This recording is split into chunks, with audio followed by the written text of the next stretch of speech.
Thank you for watching the 16th edition of the Local Lowdown podcast. Danny and I will preview all of week number 5 in NFL action, all on the 16th edition of the Local Lowdown podcast, which begins right now.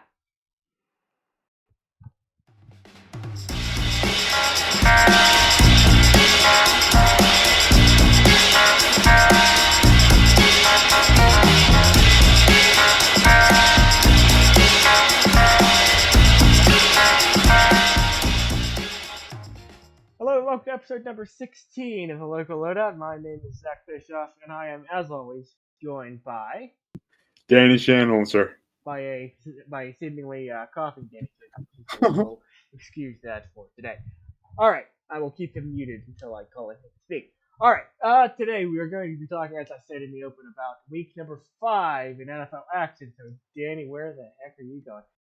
Your thoughts on week number 5, and also your games that you are going to be paying the most attention to. Yeah, for sure, Zach. And I do appreciate the muting I on have your my finger on the button. because right before you posed that question, I had another one of those coughing fits there, but we're gonna power through here. Yeah, Zach, I'm really looking forward to another week in the NFL here, man. What I have my eye on, Zach, is a the matchup between the Buffalo Bills and the Miami Dolphins. That is the game that I'm going to be, really locked in for. Um, that's the game that's not the Pittsburgh Steelers because obviously I'll be locked in that as well. But I just am really looking forward to it to another week. Um, and I think that the reason why this Buffalo Miami game looks so good to me on paper, if you will, is just the fact that Miami is coming off of scoring 70 points last week. For the What's that? I said lean to your right. Oh, good call, Zach. You Good are call. not Yeah, you're not on the screen. yeah. All right. Lean to my right here. There we go. Yeah, There we go. we'll do the there we go. No, but Zach, and I appreciate you always getting me right, man. But I mean, 70 points in an NFL game is unheard of. I mean, just the fact that Miami's defense was able to get so many stops and so many turnovers that the offense was able to have a game where they just were able to score so many points. I mean, the games are only 60 minutes and they scored 70 points, which is over a point a minute if you average that out. And Buffalo is also a team that they came off of a tough, really tough Monday night football game in their first game against New York, where they lost in overtime, 22-16. But at, regard or excluding week one, Buffalo has looked really really good. They're coming off of two 20 plus um, w- uh, two 20 plus point differential wins there, and they're really just seeming to kind of find their groove. I mean, I kind of knew they would, just because Buffalo always seems is always dangerous with likes of Josh Allen and Stephon Diggs. But that's kind of the game that I have circled there, Zach. Yes. But overall, just really excited for another week of football, man. Yeah, both of which I have on my fantasy team, and you are muted in case you have to call. Yeah, so I do like the likes of Diggs and Allen because that I have those two on my fantasy on one of my fantasy teams, and those could be two big point getters for me in terms of fantasy football. But turning to the games that I'll be paying attention to, I'll be paying attention to like Danny, the Bills and you say Bills and Dolphins? Oh, go ahead. Yeah, yeah. Yes. Okay, Bills and Dolphins. Yes, I will be paying up. What? No, I was reinforcing the Bills Oh, and yeah. Dolphins. Okay. Thank you. All right. Yeah. So we'll be listening to the watching the Bills and Dolphins. I think they have the night game this week. Um, but and I will also be listening, watching the London games as there are games in London. They kick off at 9:30. Well, today when you're going to be hearing this will be premiering on YouTube at about 8 a.m. Eastern, and the games begin at about 9:30 Eastern time tomorrow, as London is about 5 hours ahead of us. All right, and also we're going to get into the Steelers next. I also uh, yeah, we're gonna go to the Steelers. Yeah, we're gonna have to go long on this because I put my thoughts. All right, Steelers. Your thoughts, Danny? Zach, the Steelers are a team that I am always super intrigued to see what they do, Zach. And the Steelers are definitely not a team I that's need a you to go super. extremely long because we are only at 6.5 minutes. Well, Zach, we'll do just let it flow here. We got this, Yeah, man. We got this. This is what we do, man. We got this, and we appreciate everybody listening here. Kind of just a good, I thought a good segue into that. But Zach, the Steelers are a tremendous just team to root for. I'm grateful that I'm from Pittsburgh and able to root for the Steelers. And Zach, the Steelers will be the first to tell you that they did not look good in week number one against the 49ers. I mean, it was one of the worst Steelers games that I, in my lifetime, have seen. And I would assume that it's in a similar boat for you there, Zach. Um, but the Steelers, I mean, they really bounced back against the Cleveland Browns at home on Monday Night Football. TJ Watt is an absolute animal, Zach. I mean, our defense gives us a chance in every single game that we play. And that's not a debate. And then we were able to take care of business um, against the Las Vegas Raiders on Sunday Night Football as well. And I was super encouraged by that because up until the last like 7 minutes of the game, we were in control from start to finish. It did get a little hairy there towards the end when Las Vegas had a couple chances and we missed some opportunities to close out the game with like Fryermuth's drop on a great throw from Kenny Pickett and things like that. But overall, we have criticized Matt Canada so much, rightfully so, and the whole city has, these past couple years, and in the young season, it looked a lot like more of the same. But Zach, I know my take on the Steelers varies so much from week to week because I'm an emotional fan, and that's kind of what what sports fans do is when things are going great, they really ride their high horse, and when things are going good, they're the first to associate the blame. That is literally describing what I'm doing right now. But I have no shame about it because Matt Canada called a really really good game last Sunday night. He he did. he, Yeah, he really did. really. And go ahead, Zach. Go ahead, buddy. Yeah, he really. I'm sorry for interrupting. He really did open up the playbook there, and to a degree that I never really have seen with the amount of play action that was being run, which the Yes, Steelers do not use that near as much as they should, and it correct. really was able to put guys in the right positions to make catches that needed to be made. For sure, Zach. No, I couldn't have summed it up any better, man. I think that is what we've been waiting for, right? Because you know, some of the tendencies that Matt Canada has that it's come to light about the Steelers offense has been so staggering. The fact that about 85% of the time opponents can guess if it's going to be a run or a pass. That was the stats through 2 weeks of the season, I believe, based on a video from Warren Sharp, who's a great football analyst. But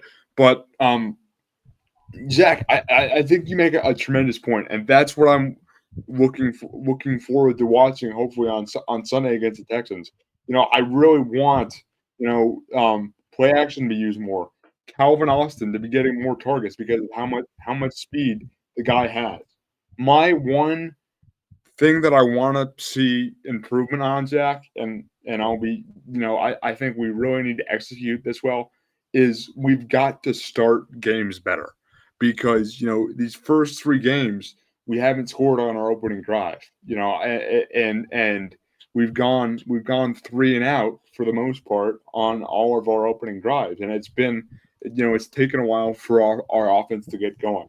And I think that's where the criticism of Matt Canada is still warranted because, you know, the first 15 plays of the game, you kind of script ahead of time. And those first 15 plays have not been good as of late, Zach. Danny, your keys to victory for the Steelers against the Houston Texans. For sure, Zach. I think as I said, I think we got to start fast and finish the game. Obviously, because I think the, our middle portions of the game have been stellar. You know, well, excluding that 49ers game where the 49ers, as an aside, are a very very good football team. They just have so much talent in their skill position. So I think that loss it still wasn't good, but the 49ers are a really, really good football team, and I think a Super Bowl contender for sure. Um, but as far as what the Steelers need to do to be able to be successful against the Texans, is I really think that they have just got to again, just make sure that they stay on schedule, right? I think that a lot of times we get ourselves in trouble because we take bad penalties and we overdo it sometimes on first down when we really should just hand the ball off to either Najee Harris or Jalen Warren for a couple of yards and then set up a second and manageable on a third and short here, hopefully. Um, but I think the biggest thing is just going to be continuing to be balanced as well. I think that we did a better job of that against the Raiders. But I would still just love for us to be I want to see more play action. I want to see more creative ways to get receivers the ball.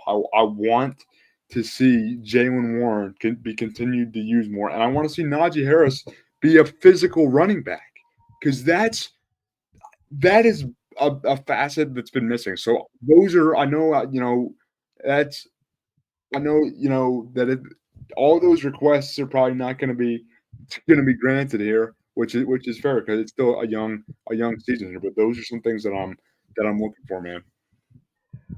Danny, going back to Sunday night, your thoughts on the roughing the passer penalty on Minka Fitzpatrick, which seemingly knocked Jimmy Garoppolo out for this week with a concussion.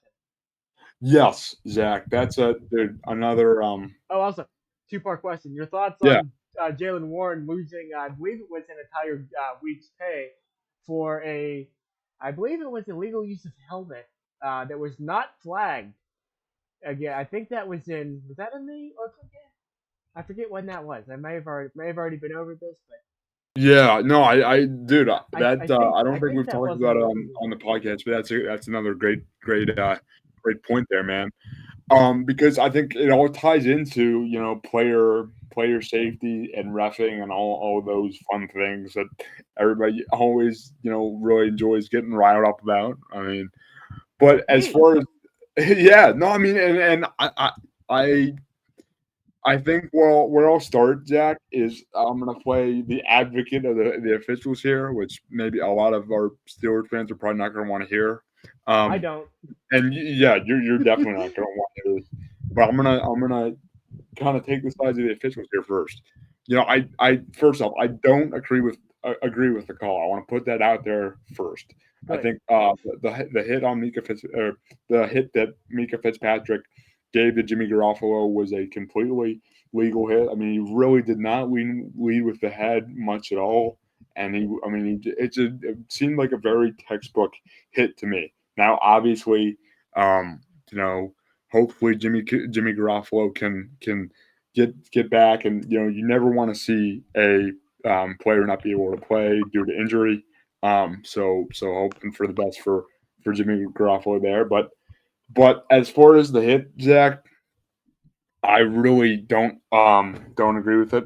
Um, and I know that the officials have a really hard job, and They I, do. I think that's why because it happens so fast, and there's so many things to look for, and because of so many injuries, and wanting to have a balance of, okay, we want to be physical, but we also want to make sure we're safe. That becoming more of a thing. There's just so many things to look for in a play that I think officials are sometimes feel like they have to throw the flag more Yes. than they actually do, and I think that was a situation that occurred with the hit on Jimmy Garoppolo by Fitzpatrick. But I mean, I it really doesn't matter because the Steelers won the game. But I mean, that did that hit that call did make it easier for the Raiders offense to. I think they scored on that ensuing drive, if I'm not mistaken. So that definitely had an impact on the game, which I almost wish you could challenge calls because I think that I think that like it's just so hard in real time. You know what I mean, Zach? Yeah, yeah. I think there should have been a discussion because these officials love to say after discussion there is no foul on the play. Yeah, Right. I think that's why it should have been picked up because I don't really see anything else. I don't know what else Fitzpatrick could have done in that particular situation, as it didn't seem like even the on-site or not the in-studio referee, he Right. he even said that it was not. He didn't think it was a foul. I think that was an atrocious call that could have changed the game, but a win is a win. Danny, your closing remarks for me, sir. No, Zach. I mean, this is a an awesome time of year, right? We're in the we are in the thick of football season, right? Playoff baseball is around the corner. Preseason hockey has started. You know, college basketball, NBA basketball on the horizon. I mean, it is a good time of year, and I am excited for another week of NFL football, and I'm just super grateful that we were able to do a podcast, man, Yeah, and I appreciate everybody for watching and listening, and always appreciate you having me on, Zach. thank you. Yes, programming note. Pitt is currently losing to Virginia Tech 14-7 with 5 minutes and counting remaining in the second quarter. So another negative Pitt football recap coming to you at some point, maybe even tomorrow. But thank you, Danny, for everything. Thank you for powering through your sickness there, and your perseverance is inspiring as always. But until next time, he is Danny Shamholter. I am Zach Bischoff, and we will see you next time right here on the Local Lowdown cast. Thank you for